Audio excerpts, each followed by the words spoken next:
There comes a moment in life when silence and patience are no longer virtues, they become traps. Many of us are taught to tolerate, to explain, to give chances endlessly, believing that if we just communicate better or love harder, the disrespect will stop. But here's the harsh truth. Disrespect does not end through negotiation. It ends through distance. Because every time you stay where your worth is overlooked, you silently teach others that their behavior is acceptable. And the longer you stay, the more it becomes a pattern, not just for them, but for you too. Disrespect often doesn't start as a storm. It begins with little drops, a dismissive comment, a subtle eye roll, a forgotten promise. We excuse it. We call it stress, mood swings, or just how they are. And with each excuse, the boundaries we should have enforced start to blur. The human mind adapts quickly. What once shocked you slowly becomes your normal. Until one day, you wake up and realize you've built a life in which disrespect is the background noise, and your peace is nowhere to be found. Distance is not cruelty, it is clarity. It is the space in which your self-respect can breathe again. People who consistently disrespect you rarely change because of heartfelt talks or emotional pleas. They change only when they are forced to face the silence you leave behind. That silence is not empty.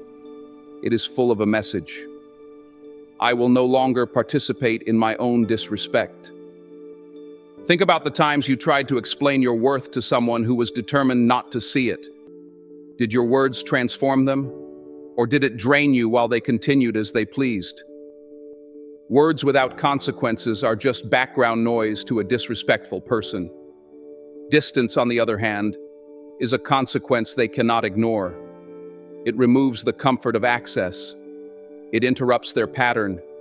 It forces them to feel the absence of what they took for granted. And here's something even more important. Distance is not always about punishing others. It's about healing yourself. When you create space, you step out of the chaos that keeps you reactive. You give yourself the opportunity to observe your own wounds, your own patterns of overgiving, over-explaining, or overstaying.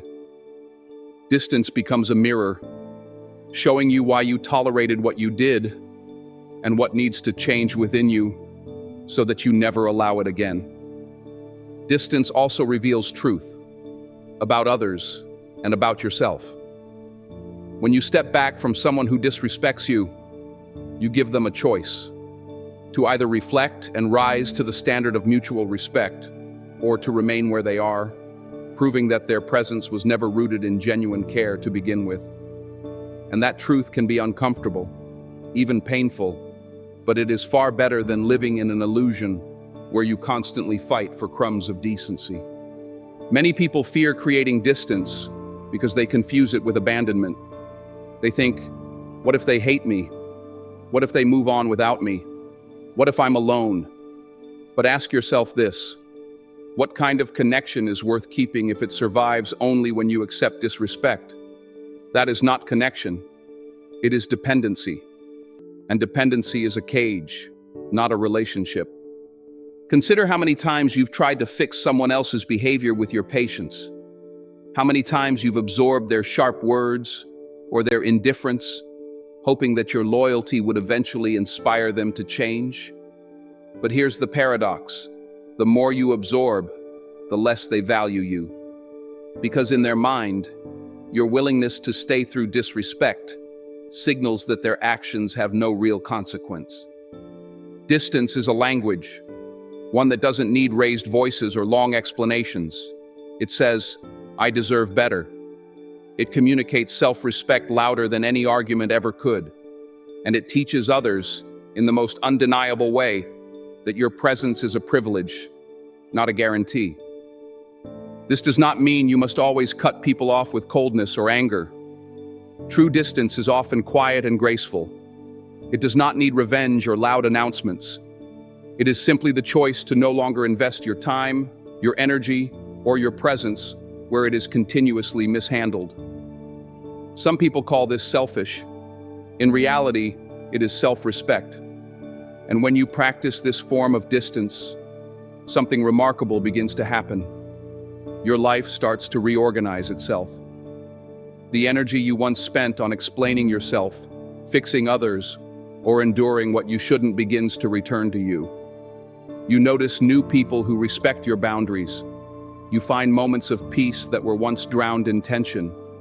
You rediscover your own voice, clearer, stronger, and no longer shaking with the fear of rejection. There will be times when distance feels heavy, almost unbearable, especially if the person is someone you love deeply. But think about the long-term weight of staying where you are not valued. That weight corrodes slowly, turning your spirit dim. Distance may ache for a while, but it allows healing. Staying in disrespect only deepens the wound. Distance is not a single act, it's a process. At first, it may start with reducing conversations, creating emotional space, or limiting how much of yourself you share. For some, it means no longer explaining every thought just to be heard. For others, it means physically stepping away from environments where disrespect has become the norm. This gradual shift teaches you one of the most powerful lessons in life. Respect is not something you beg for. It's something you align your presence with. There will be resistance. People who once relied on your tolerance may suddenly accuse you of being distant, cold, or not the same anymore. They might even try to pull you back into their cycle, not because they've changed, but because they miss the convenience of your availability. This is the moment where many people give up and return thinking, maybe I'm being too harsh. Maybe I should give them another chance. And so the pattern restarts. But here's a perspective shift. Distance is not about punishing them. It's about reprogramming you. It's about breaking the addiction to chaos, to over-explaining, to hoping for change where none is truly happening. It's about teaching your nervous system that peace is normal, not tension, not constant repair, not the emotional roller coaster of waiting for respect that never comes. When you create distance, you begin to observe patterns with clarity. You see how often disrespect hides behind charm, how apologies often carry no action, how "that's just how I am" is used as a shield to avoid accountability. And you start asking yourself the most important question: why did I stay so long? That question is not meant to blame you. It's meant to awaken you. Because until you know why you stayed, you might repeat the same dance with a different face in the future. This is where distance becomes a teacher. It teaches you about your own silence, where it served you, and where it betrayed you. It shows you how much energy you were spending managing someone else's moods instead of building your own life. And slowly, you begin to reclaim that energy. You stop overgiving. You start creating new boundaries, not out of bitterness, but out of wisdom. One of the most overlooked truths about disrespect is that it rarely exists in isolation. It grows in spaces where your boundaries are unclear or consistently ignored.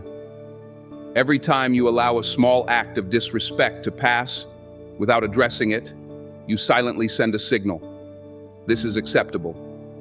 It may not be your intention, but in human behavior, what you tolerate eventually becomes what you live with. Distance disrupts that cycle. Imagine a friend who always cancels plans at the last minute, leaving you feeling unimportant. Or a colleague who constantly interrupts you, taking credit for your ideas. Or a partner who dismisses your feelings, calling you too sensitive when you express them. In each of these cases, direct confrontation may sometimes help. But when the pattern continues, the most powerful statement you can make is your absence. When you stop over-explaining, stop chasing, stop showing up for someone who never shows up for you, the dynamic begins to shift. Some people will finally see the pattern for what it is. They may reflect and change, realizing that their behavior costs them something valuable. Others will simply replace you with the next person willing to tolerate it. And as painful as that may feel, it's actually a blessing, because it reveals who they really are, without the mask of promises or temporary adjustments. Psychologically, distance is not just about them. It's about resetting your internal standards. Many people struggle to create distance because deep down, they fear what will fill that space. Loneliness is a powerful deterrent. The human brain is wired to seek connection, even at the cost of its own dignity. But here's the paradox. Only when you create that uncomfortable gap do you finally open space for genuine respect to enter. You can't invite respect into a room already crowded with people who thrive on your silence. Think about the energy you've invested in trying to be enough for people who disrespect you. The late-night texts, the long explanations, the endless second chances. What did they bring you? Perhaps a few moments of temporary calm before the cycle began again. Distance is the opposite of that pattern. It is the decision to stop feeding what starves you. And in that silence, you start to hear your own needs more clearly. You remember what makes you feel alive. You realize that respect is not a gift others give you. It is a standard you uphold by the spaces you choose to occupy. To truly understand why distance is so powerful, you need to understand the psychology behind disrespect. Disrespect is often not just about you, it's about how the other person sees themselves. People who lack self-awareness or emotional maturity often project their frustrations outward. They minimize others because it temporarily makes them feel more significant. They ignore your boundaries because they were never taught to value their own. If you stay close to this kind of behavior, you unintentionally reinforce their distorted sense of power. They learn that they can release their insecurities on you without losing access to you. Over time, that dynamic shapes your own self-worth. You start to question whether you deserve better or whether this is simply normal. Distance breaks that loop. When you step back, you no longer feed their narrative. You no longer provide an audience for their outbursts or a cushion for their carelessness. And in that absence, something profound begins. They are left with themselves. For some, that triggers reflection. For others, it triggers anger. But for you, it begins the process of healing. This is why creating distance is not only an act of strength, but also an act of self-preservation. It allows you to restore your internal compass. Instead of constantly reacting to someone else's moods or criticisms, you begin to build a life where your self-worth is self-defined, not externally negotiated. Actionable steps to begin this process often start small. Reduce unnecessary access. Not everyone needs constant updates about your life. Delay your responses. You are not obligated to be instantly available, especially to those who misuse your presence. Speak less, observe more. Watch how people act when you no longer over-explain or over-apologize. Redirect your energy. Spend time with people who appreciate your effort or on pursuits that strengthen you. These small acts of distance may feel insignificant at first, but together they create a boundary, one that speaks louder than confrontation ever could. Over time, people will either meet you at that boundary with respect or drift away, and both outcomes serve your growth. Once you create distance, a new challenge begins: the emotional aftermath. Many people expect instant relief, but the truth is, distance often feels heavy before it feels liberating. You may find yourself replaying conversations, wondering if you were too harsh, or questioning whether you did the right thing. This is the mind's natural response to change, especially if you have been conditioned to equate closeness with safety, even when that closeness was toxic. Guilt is one of the most common reactions. You might feel guilty for pulling away, for saying no, or for prioritizing yourself. But ask yourself, who benefits from that guilt? Does it serve your growth, or does it serve the comfort of those who disrespected your presence? Guilt is often a byproduct of old programming, of being taught that your worth is tied to how much you endure.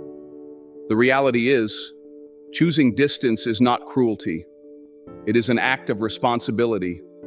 You are responsible for protecting your peace, even if others misinterpret it.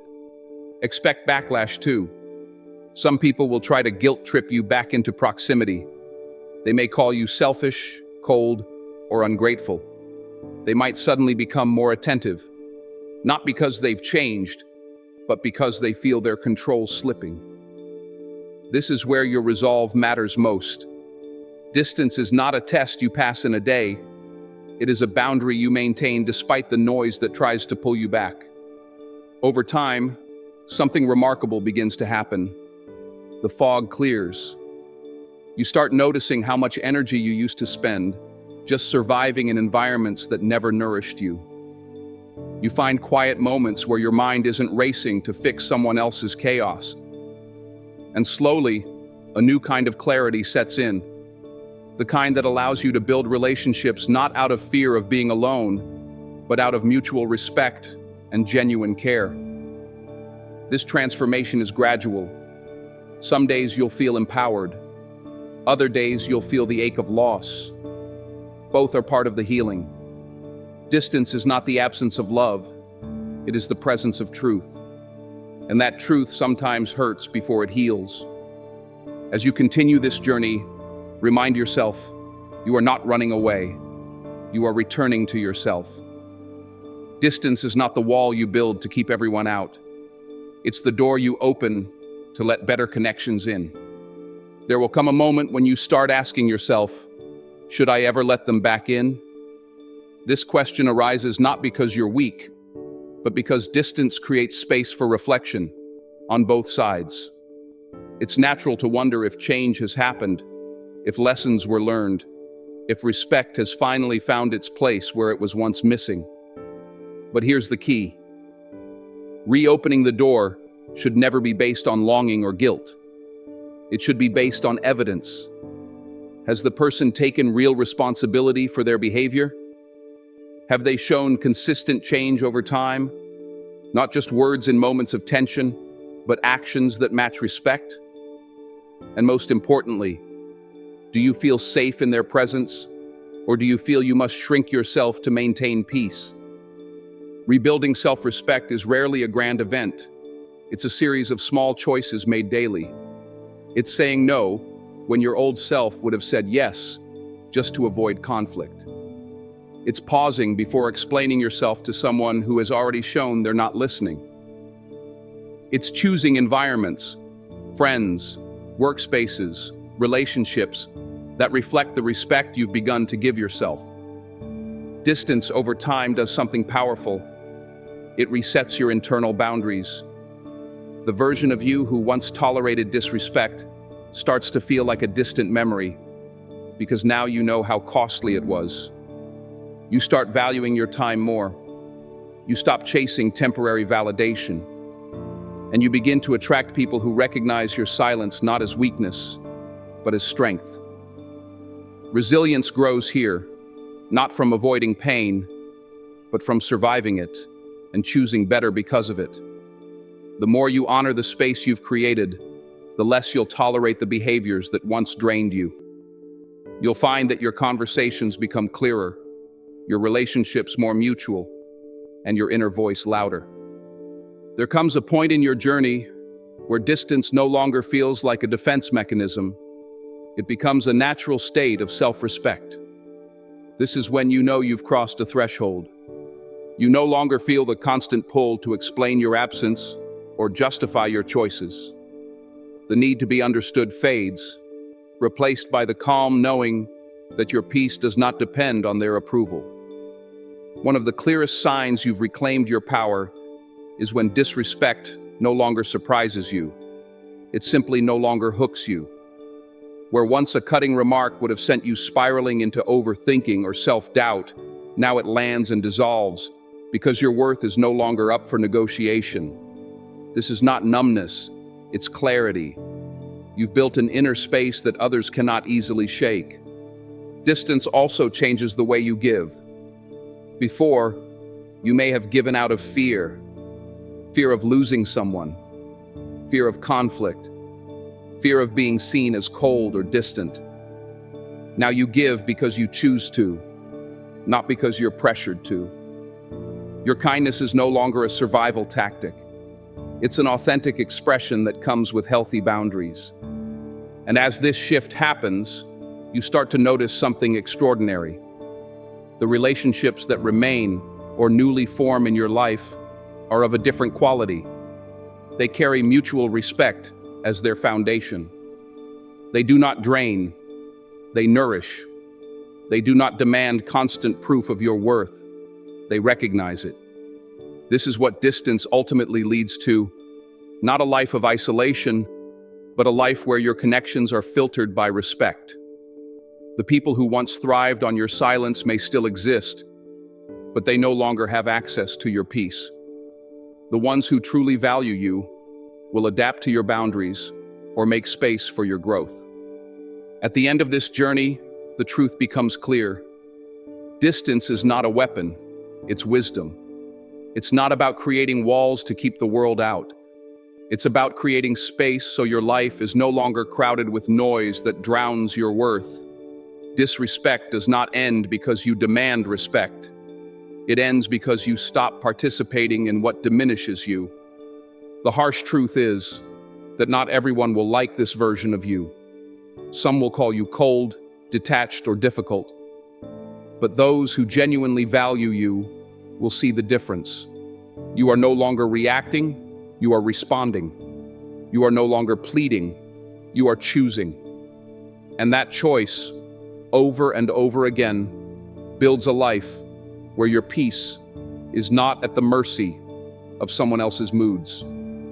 To end disrespect, you don't always need a louder voice. You need stronger boundaries. You don't need endless explanations. You need decisive actions. And sometimes, the most powerful action you can take is to step back, not out of anger, but out of self-respect. So, if you're standing at that crossroads now, if you've tried the conversations, the compromises, the second and third chances, and nothing has changed, remember this: distance is not the end of the story. It's the beginning of one where your dignity is no longer negotiable. Start small. Create the space you need. Let the silence do its work. And watch how, over time, that distance becomes the ground on which you rebuild your confidence, your peace, and your life. If you've made it this far, drop a 100 in the comments. It shows you are part of the 1% that's improving every single day.